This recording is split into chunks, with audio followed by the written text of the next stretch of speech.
Hey, welcome to video 5. In this one, I'm talking about relationships, um, particularly between a man and a woman. I mean, whether you're married or not doesn't matter, but we're all different.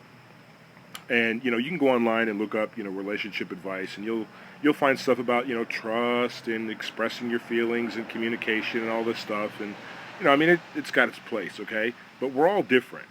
So I read a book a few years ago by a guy named Gary Smalley called The Five Love Languages. And just to kind of give you a concept, I mean, I don't want to ruin the whole thing for him. I think that you should go and buy the book. But we've all got our own love language. Some people, it's acts of service. All right, like your wife comes home from work and you've already got dinner going.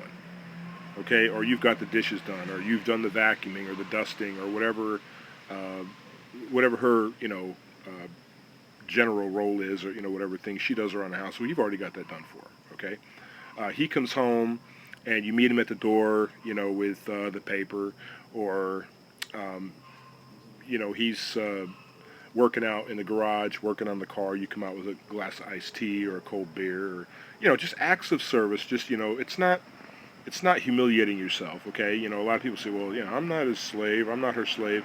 It has nothing to do with that. Okay, if you really love that person, find out if their love language is acts of service. Okay, and then just implement that.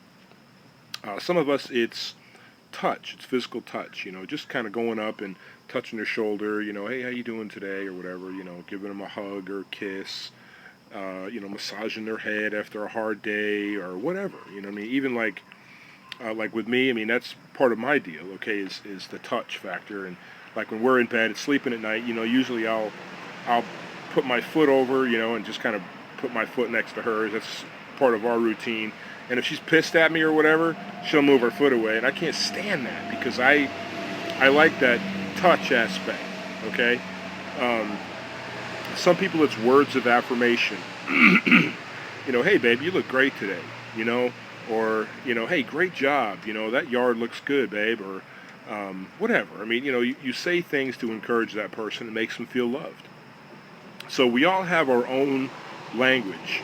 And again, I don't want to ruin the book. I want you to go read the book because I think it would be of great value to you in your relationship. So look it up. Again, it's by Gary Smalley, called I think it's The Five Love Languages or something like that. It's been a while since I read it. But it's a great book, it's a great read, and it's a great resource for relationships. Again, we all have our own love language, how we feel loved.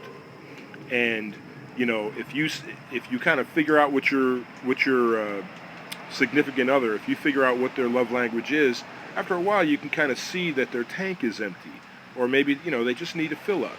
So you just kind of go up and you do whatever their love language is, and they feel loved. And you study that person and you show them how much you care, and you do things to make them feel loved and encouraged, and then they'll turn around and do it for you. I mean, love is about, it's the selfless act. It's actually a verb. You show love, you get love.